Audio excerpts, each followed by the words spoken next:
Everyone, welcome to the class. आज का हमारा टॉपिक है सॉलिड स्टेट का इम्प्योरिटी डिफेक्ट्स। ये टॉपिक क्रिस्टल डिफेक्ट के अंडर आता है जो हम पहले डिस्कस कर चुके हैं। उसके अलावा शोक्योमेट्रिक और नॉन शोक्योमेट्रिक डिफेक्ट भी हम पहले डिस्कस कर चुके हैं। आज हम पढ़ेंगे इम्प्योरिटी डिफेक्ट। वैसे ही पढ़ेंगे, पहले हम डिफेक्ट्स को समझेंगे और उसके बाद उस पर बेसिक न्यूमेरिकल सॉल्व करेंगे। सबसे पहले इम्प्योरिटी डिफेक्ट होता क्या है, तो देखो जैसे नाम से ही पता चल रहा है, इम्प्योरिटी की वजह से डिफेक्ट। अब इम्प्योरिटी क्या होती है, मान लो मेरे पास ना चीनी है, वो सारी शुगर है, ये शुगर के क्रिस्टल्स हैं। इस तरीके से एक बाउल में शुगर रखी हुई है, ठीक है। अगर मैं इसमें और शुगर ऐड कर दूं, सेम बिल्कुल सेम वाली शुगर, तो क्या वो इम्प्योरिटी होगी? आप कहोगे नहीं होगी, है ना। लेकिन अगर मैं इस शुगर में सॉल्ट के क्रिस्टल्स ऐड कर दूं, क्या ऐड कर दूं? सॉल्ट, तो क्या वो सॉल्ट इसके लिए इम्प्योरिटी होगी? आप कहोगे बिल्कुल। अब जो हमारी शुगर थी जो पहले बिल्कुल प्योर थी, वो इम्प्योर हो चुकी है। क्यों? क्योंकि उसमें सॉल्ट ऐड हो गया है। देखो जैसे आप कंट्री में रहते हो, इंडिया में, तो ये यहाँ पे अगर आपको कोई इंडियन मिल जाता है तो दैट्स ओके, आप उसको कोई फॉरेन थोड़ी कहोगे। लेकिन अगर किसी और कंट्री का कोई पर्सन आता है तो आप उसको क्या कहते हो कि ये भाई फॉरेनर है, क्योंकि ये फॉरेन से आया है। तो यहाँ पर अगर शुगर में शुगर ही ऐड हो रहा है तो दैट्स ओके, लेकिन अगर सॉल्ट ऐड हो रहा है तो ये कुछ अलग है ना, तो ये इसके लिए क्या हो गया? एक फॉरेन क्रिस्टल, ठीक है। तो उसी तरीके से अगर हम बात करते हैं इम्प्योरिटी डिफेक्ट की, तो इसका मतलब क्या होता है कि when some foreign atom, ion, molecule replace constituent particles in pure solid crystal, ठीक है। तो क्या होता है कि जब कोई फॉरेन से, अब आप समझ गए कि मतलब जिस पार्टिकल से मिलकर सॉलिड बना है वो सॉलिड क्रिस्टल, उसके अलावा कोई और फॉरेन, कोई एटम हो सकता है, आयन या मोलिक्यूल, वो रिप्लेस कर देता है किसी प्योर सॉलिड क्रिस्टल के कॉन्स्टिट्यूएंट पार्टिकल्स को। कॉन्स्टिट्यूएंट पार्टिकल्स मतलब जिससे वो सॉलिड मिलकर बना हुआ है, तो हम उसे क्या कहते हैं? Impurity defect. जैसे जैसे हम पढ़ेंगे तो आपको एग्जाम्पल से और अच्छे से समझ में आ जाएगा। दो टाइप का होते हैं impurity defect, impurity defect in ionic solid and impurity defect in covalent solids. अगर आपका जो प्योर सॉलिड क्रिस्टल है वो आयनिक है और उसमें इम्प्योरिटी की वजह से कोई डिफेक्ट है तो उसे हम कहेंगे impurity defect in ionic solid. और अगर कोई कोवेलेंट क्रिस्टल है, मतलब जिसमें कोवेलेंट बॉन्डिंग है, उस टाइप का क्रिस्टल है और उसमें कोई इम्प्योरिटी डिफेक्ट हो रहा है तो उसे हम कहेंगे impurity defect in covalent solid, ठीक है। सबसे पहले डिस्कस करते हैं आयनिक सॉलिड में। मैंने बनाकर रखा है क्रिस्टल थोड़ा सा टाइम बचाने के लिए।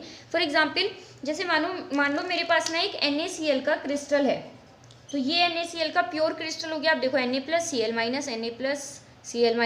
Na+, इस टाइप से अरेंज है, ठीक है।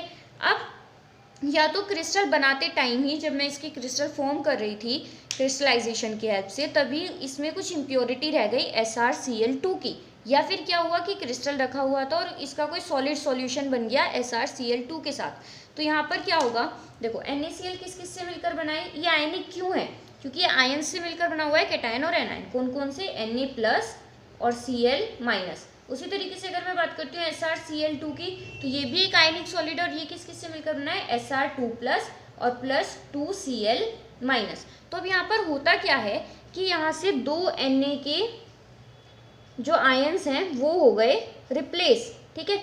जो आपका यहाँ पर क्रिस्टल रहने वाला है वो बिल्कुल बैलेंस्ड रहने वाला है, मतलब न्यूट्रल रहने वाला है। तो यहाँ पर चार्ज जो है वो बैलेंस्ड रहेंगे। अब यहाँ से क्या हुआ कि जो दो Na के आयन्स हैं, कैटायंस, वो यहाँ से रिमूव हो गए। तो रिमूव होने की वजह से जो दो पॉजिटिव चार्ज थे वो अब कम हो गए, है ना। तो इनको बैलेंस करने के लिए हमें दो पॉजिटिव चार्ज चाहिए। तो क्या होता है कि इन दो Na की जगह Sr आ जाता है। अब Sr कितने आएंगे? दो Na गए हैं ना, मतलब दो पॉजिटिव कम हुए हैं, तो हमें दो पॉजिटिव ही चाहिए, और दो पॉजिटिव तो एक आयन से ही कंप्लीट हो जाएंगे। तो Sr का कितना आयन आएगा? सिर्फ एक आयन। इसी से ही जो हमारा क्रिस्टल है वो बैलेंस हो गया। तो यहाँ पर एक जगह खाली बच गई, इसको हम बोलेंगे, मतलब ये क्या हो गया? ये हो गई वैकेंसी, ठीक है। इसकी तो जरूरत ही नहीं पड़ी हमको, चलो कोई बात नहीं, ये हो गई वैकेंसी। और क्योंकि ये कैटायन की वजह से वैकेंसी, मतलब कैटायन के प्लेस पर वैकेंसी क्रिएट हुई है, इसीलिए हम बोलते हैं इसे कैटायनिक वैकेंसी। तो इस टाइप के सॉलिड में क्या होता है? कैटायनिक वैकेंसी क्रिएट हो जाती है। आई होप आपको समझ में आ गया होगा। देखो इससे पहले जो हमने जितने भी डिफेक्ट्स पढ़े थे उसमें क्या था कि या तो आपका जो सेम एटम जिससे आपका क्रिस्टल मिलकर बना हुआ है वही एटम आके इन्वॉल्व हो रहा था, या फिर इलेक्ट्रॉन आ रहे थे कुछ इसी टाइप से, या फिर कुछ गायब हो रहा था, लेकिन कुछ अदर एटम नहीं आ रहा था। यहाँ पे आप देखो, यहाँ पर क्या आ गया? Sr2+, जो कि इस ये जो सॉलिड है ये किसका है? NaCl का। तो ये Sr से तो मिलकर बना हुआ नहीं था, लेकिन यहाँ पर कौन आ गया? Sr2+ आ गया। मतलब कोई फॉरेन एटम यहाँ पर आकर बैठ गया, कोई फॉरेन आयन आकर बैठ गया, इसीलिए इसे बोलते हैं इम्प्योरिटी डिफेक्ट, क्योंकि यहाँ पर क्या हो गया, इम्प्योरिटी ऐड हो गई। समझ में आ गया? आई होप समझ में आ गया होगा।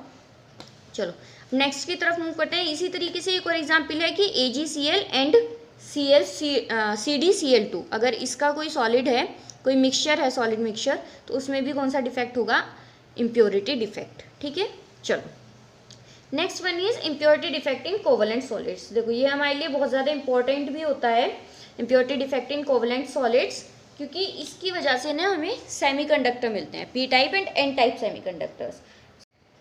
टाइम बचाने के लिए मैंने यहाँ पे क्रिस्टल्स ड्रॉ कर लिए हैं। देखो सबसे पहले तो हम समझते हैं कि सेमीकंडक्टर्स क्या होते हैं। तो देखो हमें पता है on the basis of conductance of electricity elements को दो पार्ट्स में कैटेगराइज कर सकते हैं। कौन कौन से पार्ट्स होते हैं, एक होते हैं कंडक्टर्स और एक होते हैं इंसुलेटर्स। ठीक है, इंसुलेटर्स वो एलिमेंट्स जो इलेक्ट्रिसिटी को कंडक्ट होने देते हैं उन्हें हम बोलते हैं कंडक्टर, मतलब पास होने देते हैं, और जो इलेक्ट्रिसिटी को कंडक्ट नहीं करते उन्हें हम बोलते हैं इंसुलेटर्स। सेमीकंडक्टर्स इन दोनों के बीच में कहीं होते हैं, इसीलिए वहाँ पर वर्ड आया सेमी, मतलब हाफ कंडक्टर।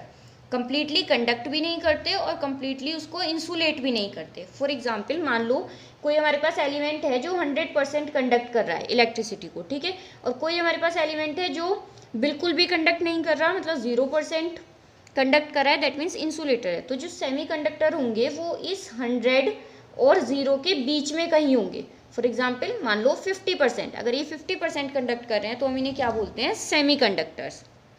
ये यूज़ होते हैं जैसे कि आपको पता होगा जो एम्पलीफायर्स होते हैं, आपने सुना होगा स्पीकर्स में भी एम्पलीफायर्स लगे हुए होते हैं, उसके अलावा जो रेक्टिफायर्स होते हैं वहाँ पर डायोड्स यूज़ होती हैं, तो वो भी इन P टाइप और N टाइप सेमीकंडक्टर से ही मिलकर बनी होती हैं। ठीक है, अब हम समझते हैं कि P टाइप और N टाइप सेमीकंडक्टर हैं क्या। तो देखो होता क्या है कि मान लो हमारे पास एक प्योर क्रिस्टल है किसी कोवलेंट कंपाउंड का, कोवलेंट सॉलिड का। जनरली आपको पता भी है कि अगर हम पीरियोडिक टेबल की बात करें तो कार्बन जो है वो काफ़ी ज़्यादा कोवलेंट कंपाउंड्स बनाता है, कोवलेंट कंपाउंड्स ही बनाता है। तो जो कार्बन फैमिली है वो काफ़ी ज़्यादा मतलब आप कह सकते हो कि काफ़ी ज़्यादा अप्रोप्रिएट है इस डिफेक्ट को समझने के लिए। तो उसी में से ही हमने स्पेशली जो सिलिकॉन और जर्मेनियम होते हैं वो बहुत ज़्यादा यूज़ होते हैं सेमीकंडक्टर्स बनाने में। ठीक है, क्यों यूज़ होते हैं, क्योंकि इनका जो लीकेज, करंट लीकेज है वो बहुत कम होता है। अब ये क्या होता है ये आपको समझ में आएगा जब आप फिजिक्स में पढ़ेंगे। ठीक है, तो अभी के लिए आप बस इतना समझ लीजिए कि जो सिलिकॉन और जर्मेनियम है वो ज़्यादातर यूज़ किए जाते हैं। तो यहाँ पर क्या होता है कि जो ग्रुप 14 एलिमेंट्स होते हैं, क्योंकि ग्रुप 14 जो है कोवलेंट सॉलिड्स बनाते हैं, प्योर कोवलेंट क्रिस्टल्स, तो इसलिए हम ग्रुप 14 क्रिस्टल लेंगे। यहाँ पे हमने लिया है सिलिकॉन का क्रिस्टल। ये देखो ये एक प्योर क्रिस्टल है। अब हमने क्या किया, दो तरीके हैं हमारे पास इसको सेमीकंडक्टर बनाने के। एक तो कि हम इसमें कोई ग्रुप 13 की इम्प्योरिटी ऐड कर दें, और एक तरीका है कि कोई ग्रुप 15 की इम्प्योरिटी ऐड कर दें। मतलब क्या हुआ, देखो होगा क्या, ग्रुप 13 जैसे कि मान लो मैंने लिया बोरोन, मैंने इसमें ऐड किया बोरोन, ये भी मैंने एक प्योर सेमीकंडक्टर बनाया। तो बोरोन करेगा क्या, इम्प्योरिटी डिफेक्ट में क्या करता है, कोई फॉरेन एलिमेंट आता है, यहाँ पर फॉरेन एलिमेंट क्या है, बोरोन है। बोरोन आएगा और वो इसके कॉन्स्टिट्यूएंट पार्टिकल, मतलब कि जो सिलिकॉन है, कॉन्स्टिट्यूएंट आयन सिलिकॉन से मिलकर बना हुआ है, तो सिलिकॉन को रिप्लेस करके खुद वहाँ पर बैठ जाएगा। मान लो बोरोन ने इस वाले सिलिकॉन को रिप्लेस किया और यहाँ पर आकर बैठ गया खुद। लेकिन सिलिकॉन जो था उसके आउटर मोस्ट शेल में कितने इलेक्ट्रॉन्स थे, 4। आप कहोगे 4 इलेक्ट्रॉन्स थे, लेकिन बोरोन के पास तो 3 इलेक्ट्रॉन्स होते हैं, तो ये 4 बॉन्ड्स तो क्रिएट कर नहीं पाएगा। ये सिर्फ कितने बॉन्ड्स क्रिएट कर पाएगा, ये सिर्फ 3 कोवलेंट बॉन्ड क्रिएट कर पाएगा। और इसकी वजह से यहाँ पर बन जाएगा एक होल। होल का मतलब क्या हुआ कि यहाँ पर खाली जगह है, यहाँ पर इलेक्ट्रॉन होना चाहिए था जैसा कि प्योर क्रिस्टल में होता है, पर नहीं है। ठीक है, इस टाइप का जो आप कहोगे कि क्रिस्टल क्रिएट होता है उसे हम बोलते हैं P टाइप सेमीकंडक्टर। क्या बोलते हैं, P टाइप सेमीकंडक्टर। ठीक है, अब इसी तरीके से हम क्या कर सकते हैं कि कोई ग्रुप 15 एलिमेंट भी ले सकते हैं, जैसे कि मैंने यहाँ पर लिखा हुआ है फॉस्फोरस। अगर आप फॉस्फोरस लेते हैं तो हमें पता है कि जो ग्रुप 15 एलिमेंट है उसके आउटर मोस्ट शेल में कितने इलेक्ट्रॉन होते हैं, आप कहोगे 5। फॉस्फोरस आया, उसने एक सिलिकॉन को यहाँ से रिप्लेस किया। अब इस फॉस्फोरस के जो 4 इलेक्ट्रॉन थे उन्होंने 4 कोवलेंट बॉन्ड बना लिए एस, जैसा कि सिलिकॉन ने बनाए थे। लेकिन इसमें कितने होते हैं, 5 इलेक्ट्रॉन्स होते हैं, तो एक इलेक्ट्रॉन तो बच गया ना, वो इलेक्ट्रॉन कहाँ रहेगा, फॉस्फोरस के पास रहेगा। तो इस टाइप का जो क्रिस्टल क्रिएट होता है उसे हम बोलते हैं N टाइप सेमीकंडक्टर। अब आप देखो कि इनको ये क्यों कहते हैं और आप इसे कैसे ध्यान रख सकते हो। देखो यहाँ पर क्या हुआ, यहाँ पर एक इलेक्ट्रॉन एक्स्ट्रा क्रिएट हुआ है ना, तो इसका मतलब यहाँ पर एक जो नेगेटिव चार्ज है वो एक्स्ट्रा है, इसीलिए इसको बोला जाता है नेगेटिव से ही एन टाइप, ठीक है। जबकि जब हम यहाँ पर बात करते हैं तो यहाँ पर आप देखेंगे एक होल क्रिएट हुआ है, पहले 4 इलेक्ट्रॉन थे, अभी कितने इलेक्ट्रॉन है, 3 इलेक्ट्रॉन, मतलब एक इलेक्ट्रॉन कम हुआ है, मतलब एक जो नेगेटिव चार्ज है वो कम हुआ है। और जब नेगेटिव कम होता है तो हम इसे क्या कहते हैं कि ये तो पॉजिटिव चीज़ है ना, अच्छा हुआ। मतलब अगर आपके पास एक है -2 और एक है -1, तो इसमें आप -1 को बड़ा मानते हो, मतलब इसको ज़्यादा पॉजिटिव मानते हो इन कंपेरिजन टू -2, है ना। तो यहाँ पर भी तो यही हुआ है कि जो नेगेटिव है वो कम हुआ है, दैट मीन्स पॉजिटिव हो गई है चीज़, तो इसीलिए इसको बोलते हैं पी टाइप। अब सेमीकंडक्टर क्यों बोलते हैं, देखो आप जानते हो कि इलेक्ट्रिसिटी को कंडक्ट करने के लिए चार्ज चाहिए होता है, ठीक है। जहाँ पर चार्ज होता है, जहाँ पर आयंस होते हैं, फ्री आयंस जो कि मूव कर सकें, वहीं पर ही इलेक्ट्रिसिटी कंडक्ट होती है। अब अगर आप इस वाले क्रिस्टल को देखो तो यहाँ पर कोई भी फ्री चार्ज अवेलेबल नहीं है, जबकि जब हम यहाँ पर देखते हैं तो आपको पता है एक फ्री इलेक्ट्रॉन अवेलेबल है, तो ये क्या करेगा, इलेक्ट्रिसिटी को कंडक्ट करेगा। ऐसे ही अगर हम यहाँ पर देखते हैं तो यहाँ पर एक होल क्रिएट हुआ है। अभी देखो जब इलेक्ट्रॉन साथ में रहते हैं ना तो वो एक दूसरे को रिपेल भी करते हैं। अभी यहाँ पर कितने इलेक्ट्रॉन है, 4 इलेक्ट्रॉन है। जैसे ये देखेंगे कि यहाँ पर होल है, खाली जगह है, तो इलेक्ट्रॉन क्या करेगा, इस खाली जगह में मूव कर जाएगा, क्योंकि एक्चुअली तो ये इलेक्ट्रॉन के लिए तो पॉजिटिव जगह ही हो गई ना, कि यहाँ पे कोई भी नेगेटिव नहीं है, तो उसके लिए तो ये पॉजिटिव ही है। एक इलेक्ट्रॉन यहाँ पे मूव कर जाएगा, जैसे ही इलेक्ट्रॉन यहाँ पर मूव किया तो यहाँ पर बन गया होल। अब दूसरा इलेक्ट्रॉन देखेगा, अच्छा यहाँ पर तो होल है, वो इधर मूव कर जाएगा, फिर यहाँ पर होल क्रिएट हो जाएगा, इधर वाला इलेक्ट्रॉन। तो इस तरीके से क्या हो रहा है कि इलेक्ट्रॉन्स का मूवमेंट हो रहा है, या फिर आप कह सकते हो कि होल्स का मूवमेंट हो रहा है। या तो आप कहो कि इलेक्ट्रॉन मूव कर रहा है, या फिर आप कहो कि होल मूव कर रहा है, क्योंकि जैसे ही इलेक्ट्रॉन यहाँ पर आया और ये वाला होल क्रिएट हुआ तो यहाँ पर तो इलेक्ट्रॉन हो गया, यहाँ पर होल हो गया। तो हम इसको इस तरीके से भी तो कह सकते हैं कि होल यहाँ से यहाँ पर मूव कर गया, या फिर आप कहोगे कि इलेक्ट्रॉन यहाँ से यहाँ पर मूव कर गया। आप किसी भी तरीके से इसको समझ सकते हो। तो ये भी क्या हो गया, अगेन यहाँ पर क्योंकि चार्ज मूव कर रहा है तो ये भी हो गया पी टाइप सेमीकंडक्टर। अब जितना आप इसमें डोपिंग ज़्यादा करोगे उतना ही अच्छा ये कंडक्ट करेगा, ठीक है, और जितना आप इसमें डोपिंग कम करोगे उतना ही ये कम कंडक्ट करेगा। तो इसे आप अपने अकॉर्डिंगली वेरी करा सकते हैं यहाँ पर कंडक्टेंस को, ठीक है। तो अब आपको समझ में आया कि जो इम्प्योरिटी डिफेक्ट होता है कोवलेंट सॉलिड्स में, वो एक्चुअली हमें हेल्प करता है सेमीकंडक्टर्स फॉर्म करने में। अच्छा, ये जो पी टाइप और एन टाइप सेमीकंडक्टर्स बने, मतलब जो इम्प्योरिटी की वजह से सेमीकंडक्टर्स बने, इनको बोला जाता है एक्सट्रिंसिक सेमीकंडक्टर। क्या बोला जाता है, एक्सट्रिंसिक सेमीकंडक्टर। और जिससे ये बने हैं उसे बोला जाता है इंट्रिंसिक सेमीकंडक्टर। क्या बोला जाता है, इंट्रिंसिक सेमीकंडक्टर, ठीक है। इतनी बात क्लियर हो गई। अब आप इसे ध्यान कैसे रखोगे, तो देखो बहुत सीधी सी बात है, ग्रुप 14 को आप लेकर चलो। ये ग्रुप 14 जो है ये हमारा बिल्कुल बेस है, ठीक है, प्योर है बिल्कुल। इससे जैसे ही आप प्रीवियस पे जाते हो, प्रीवियस वाले ग्रुप पे, तो वो कौन सा है, ग्रुप 13, और P for previous, P for P type, ठीक है। तो 13 से पी टाइप का आपको सेमीकंडक्टर मिलेगा। और जैसे ही आप इस 14 से नेक्स्ट वाले पे जाते हो तो नेक्स्ट ग्रुप कौन सा होगा, 15, N4 नेक्स्ट और N4 N टाइप, ठीक है। तो आप ऐसे भी ध्यान रख सकते हो कि जो ग्रुप 15 है, अगर आप उसकी डोपिंग कराते हो तो हमको N टाइप सेमीकंडक्टर मिलता है। तो अगर आप 14 से प्रीवियस पे जाते हो तो आपको पी टाइप मिलेगा, और अगर 14 से आप नेक्स्ट पर जाते हो तो आपको N टाइप मिलेगा, ठीक है। आप इस तरीके से इसको याद रख सकते हो। आई होप क्लियर हो गया होगा। अब हम एक न्यूमेरिकल सॉल्व करते हैं, ठीक है, बस इसमें यही था। इसको यहाँ से हटा देते हैं और एक न्यूमेरिकल सॉल्व करते हैं जो इम्प्योरिटी डिफेक्ट पर ही बेस्ड है। इससे साफ करते हैं। क्वेश्चन है, if NaCl is dropped with 10⁻³ mol% SrCl2, what is the concentration of cation vacancies? मतलब हमको ये बताना है कि अगर एक NaCl है और उसको डॉप कराया है SrCl2 से, तो देखो इतना तो आपको समझ में आ गया कि यहाँ पे इम्प्योरिटी डिफेक्ट की बात हो रही है, क्योंकि हमारा जो क्रिस्टल है वो NaCl है और उसमें हम डॉप करा रहे हैं SrCl2, मतलब कोई अलग ही आयन का डॉप करा रहे हैं, है ना। तो हमको बताना है कि कैटायनिक वैकेंसीज कितनी क्रिएट होंगी। तो देखो जब मैंने आपको ये समझाया था, आपने शायद ध्यान दिया हो या नहीं दिया हो, मुझे नहीं पता, बट कुछ इस तरीके से मैंने आपको बताया था। मैं आपको दोबारा से बता देती हूँ कि एक प्योर क्रिस्टल था जिसमें यहाँ पर NaCl चार्ज लगा लेना भाई अपने आप, है ना, Na Cl Na, ये सारे आयंस हैं, प्लस माइनस चार्ज देख लेना।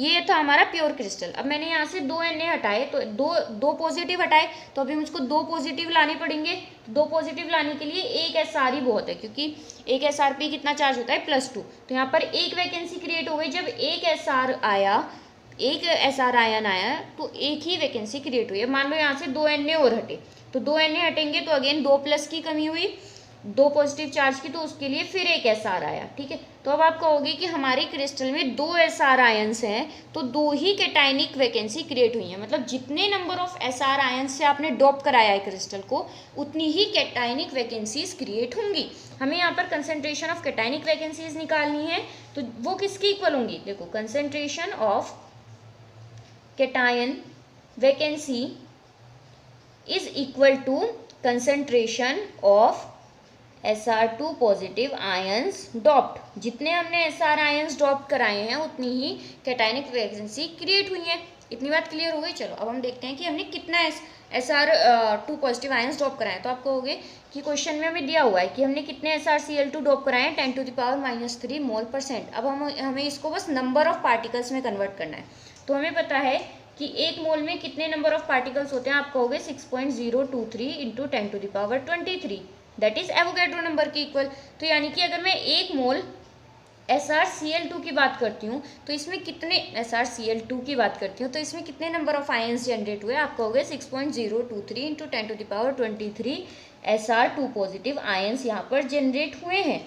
ठीक है, वेरी गुड। लेकिन ये तो 1 मोल है ना, हमने कितना डॉप कराया है? हमने डॉप कराया है 10⁻³ मोल%। ठीक है, ओके, हमने कितना डॉप कराया है? 10⁻³ मोल% ऑफ SrCl2। ठीक है, तो इसमें कितने नंबर ऑफ आयंस होंगे SR के? तो आप कहोगे अगर 10⁻³ होता तो हम 10⁻³ से मल्टीप्लाई कर देते सीधे सीधे, लेकिन क्योंकि ये 10⁻³ मोल% है, तो इस परसेंट की वजह से यहाँ पर आपको 100 से डिवाइड करना पड़ेगा। तो कितना आया जब हम इसको सॉल्व करेंगे? तो आप कहोगे 10 ये हो जाएगा ऊपर जाके 10⁻², क्योंकि 2 जीरोज हैं, तो ये हो जाएगा, जब ये ऊपर जाएगा तो ये -2 हो जाएगा। ये हो जाएगा 10⁻⁵ -3 और -2 10⁻⁵ हो जाएगा। और जैसे आप 23 में से 5 को माइनस करोगे तो ये हो जाएगा 10⁻18, और साथ में 6.023 × 10⁻18 number of SR2 positive ions. यानी कि इतने नंबर ऑफ आयंस जो हैं वो उस क्रिस्टल में जाके डोप हुए हैं। तो अगर इतने आयंस डोप हुए हैं तो कैटायन वैकेंसीज भी कितनी बनी होंगी? इतनी ही। तो यही आपका आंसर है। तो आंसर क्या हो जाएगा? 6.023 × 10⁻18 कैटायनिक वैकेंसीज। तो जब हमने 10⁻³ मोल% SrCl2 को डोप कराया NaCl के साथ, तो इतनी कैटायनिक वैकेंसीज क्रिएट हुई। आई होप आपको ये लेक्चर समझ में आया होगा, आपका टॉपिक क्लियर हुआ होगा, और इससे आपको हेल्प मिलेगी अपने कॉन्सेप्ट को बिल्टअप करने में। Thank you for watching. अगर आपको कोई प्रॉब्लम अभी भी रह जाती है तो आप कमेंट बॉक्स में बता सकते हैं। उसके अलावा अगर आपको कोई सजेशन देना है वो भी आप कमेंट बॉक्स में बता सकते हैं। Thank you.